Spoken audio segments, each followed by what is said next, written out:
What has given you this love for huge star cast? In every film you seem to have so many stars. Though of course each character is justified and developed pretty well. Yeah. You can blame me for thinking too much. I can't help myself. Like I said, I keep seeing these visions, and I see in my vision I see all sorts of characters, and I keep seeing all sorts of characters, and I keep asking for the most professional of actors for those characters, and I'm spoiled. They all agree to work with me, and I go through it. I mean, that's how it is. How do you manage? Are there any date hassle, an ego problem? No, I've never had any problems. Again, I've been very lucky. I mean, they have been great strength to me, all my actors. They always believed in what I'm doing. No questions asked. No, I mean, hassles, nothing. Somehow they are very, very clear. They know when man is very honest about his work or sincere about his work. They go all the way. I mean, not the way the impression is being given to most of our public, that the actors are hassles, and actors are egos, and actors mean trouble.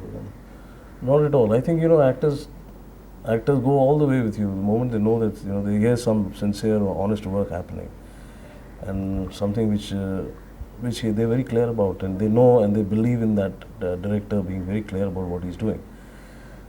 They are like children, and they're the best, most well-behaved children you can ever find. I mean, they are excellent, and which is absolutely, according to me, wrong to say that actors are full of egos and hassle and problems. Not at all. I've never had trouble with Vinod Khanna. I've never had trouble with Dharmendra. I didn't have trouble with any of my actresses. I mean, besides the male actors, I mean, none of them. Are you a strict director? Yeah, I'm a no-nonsense director. Absolutely, no-nonsense director. I ask for 100%, and I expect to get, if not 100, 80%. Anything short of it, I get upset. I get very upset. I love to give rope. I do give people rope, but I give them enough rope to go and hang themselves with it. And the hangman is me. I hang him. That's absolutely true. But I again say that my actors have never required to be lynched, because my actors have always been there on my side, and they've given their best. I mean, always given their best. They've not troubled me at all. They've been great. How often do you listen to or hear out suggestions from actors, and do you agree to them? Yes, if there is a suggestion coming forward, it's very seldom. I don't know for what reason, but they do. They do just suggest at times, and if it is good, yeah, why not? Of course. I mean, it's first the film, and the rest follows. I mean, J.P. Dutta comes after this film, not before. That's very clear. Yeah. Since Gulami box office success many seem to have eluded you, does that bother you? It it does bother me, but at the same time, I'm also ready for it. I have always been ready for it, because for the fact I'm doing that tightrope walking. I'm walking on a tightrope. I'm trying this balance between commercial and art. And whenever this path is taken by any filmmaker, I think he is ready for the ratio of success and failure. Because as you will have seen all my films, I border on the commercial and the art. I have the ingredients of my commercial, as you pointed out earlier, that my films are not like the normal format films, commercial format films. So I do fall into that category where I'm trying to hit that correct balance between commercial and art. This is that Buddha's middle path, which is very difficult. Remain in the world and still not be there. Yeah. So when a filmmaker tries to do that, it wants to be very much a part of the whole scene and still be different. That's when it gets a little difficult. But I guess that's the choice that a filmmaker has to make in his life, and I had made this choice very clear right from the beginning. I was very clear that I'm going to walk this path, no matter what, because that's the way I see films. That's the visions that I see. That's the type of films that have affected me all my life. So I would love to make only those sort of films, where I can convey something. I can.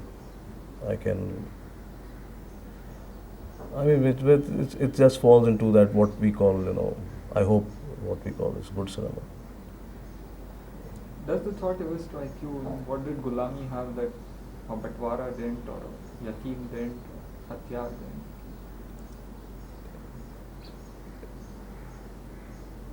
I guess that that thought crosses every filmmaker's mind. When one film clicks and the other doesn't, so why I did this. I tried to. I tried to make a film successful, but like I said earlier, I have not followed the same path at all of what I've done earlier. I am following a path which is totally based on my vision. What I see when I see Yatim, and I see Agra, and I see the Taj, and I see the ravines in UP, and I went and I shot it next to the Jamuna River, and I went and shot it in Agra, and I went and shot in Gwalior. When I see that vision, then I just flow with it. I really don't stop and try and look at it from this point of view that I have to play to the gallery. That am I playing to the gallery or am I not playing to the gallery? Because if I do that, I'll be almost committing professional suicide, because if that doesn't work, which it didn't. I don't know whether I'm out of place in saying this, or am I on the right point in saying it, which was Kshatriya. According to me, that was my worst film, and thank God it bombed, because I never liked that film. That was my only film which I tried to woo the box office, or I tried to play to the gallery, and I got smacked on the face, and I loved it. Because in Border, I'm back to my old way of thinking, and I'm just going to make films in a very spontaneous, what I believe in, what I see, my vision, and I'm just going to stick to that. Come what may, I won't care otherwise. And I still have a lot of faith in my audience. I still think my audiences are ready, and they will appreciate good cinema whenever it comes in its way. Sometimes it doesn't work, sometimes it works, but that's an experience all filmmakers have gone through. It's not that something that I have gone through. Hundreds of them, thousands of them before me have gone through. Thousands who will come after me will go through. How would you describe a typical hero in your film? A typical hero.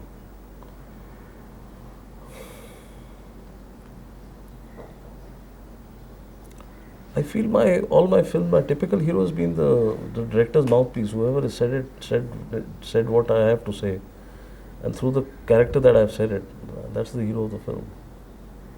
Whatever it be, whatever the film be, whatever the star be, but wherever I've tried to convey something from the director's point of view. Like for example, I'll give you an example of Hatyar.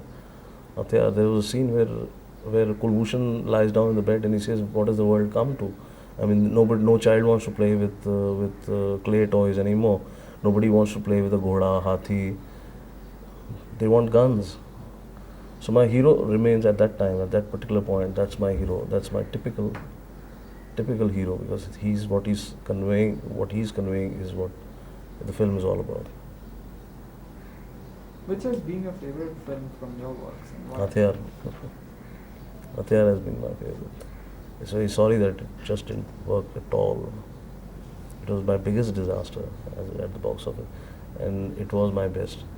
But I guess all filmmakers, like Raj Kapoor's Joker, David Lean's Ryan's Daughter, and Stanley Kubrick's Barry Lyndon, films that they thought were the best, just didn't work. Why is it so close to your heart?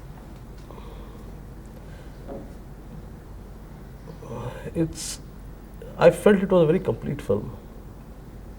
it was a very complete film in every aspect, from a script point of view, from the acting point of view,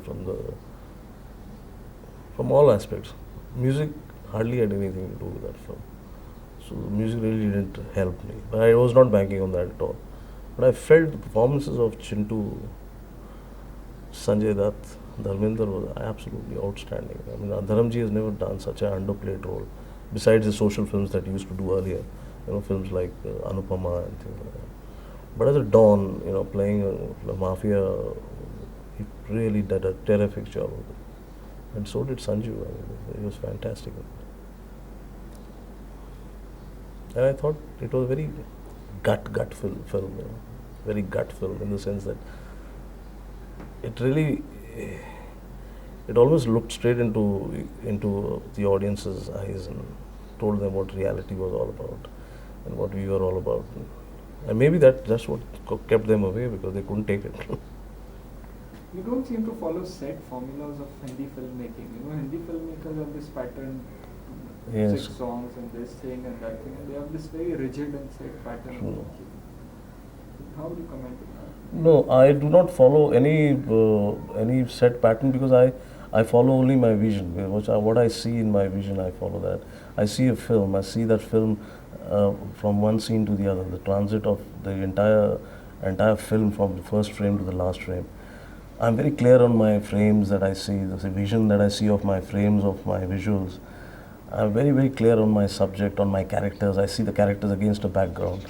And when I see all those things very clearly in my mind, much before the film has been started or has started rolling on location, I just follow my vision, and I just keep recording my vision. That's why I think I'm going to always make films which are not at all like any pattern that is set. But of course, my vision is influenced by a lot of other works of other directors. They're influenced by a lot of things which have happened in my life, the incidents that have taken place in my life, what I've experienced in my life, films that have affected me, directors that have affected me. So it's a amalgamation of all these things which I keep churning out. Can you tell me a little bit about your upbringing, childhood, your Upbringing, okay. Upbringing, I was I'm very much a Bombayite. I was born here, brought up here. I did my schooling in Bosco's, Don Bosco's. I went to Xavier's for my college. But I lived in a very middle class surrounding. I basically belong to the middle class culture. And my dad is a filmmaker in his own right. He writes with me all my films he's written. He has produced and directed a lot of films, but he had a lean period in between, like all stalwarts and all filmmakers have gone through a phase where when the changeovers have taken place, the revolution has taken place, where cinema has changed, audiences have changed, tastes have changed. So he was also one of the victims of that change. So I went through watching him, going through this period, but I did grow up with a very, very clear mind that I'm going to become a filmmaker.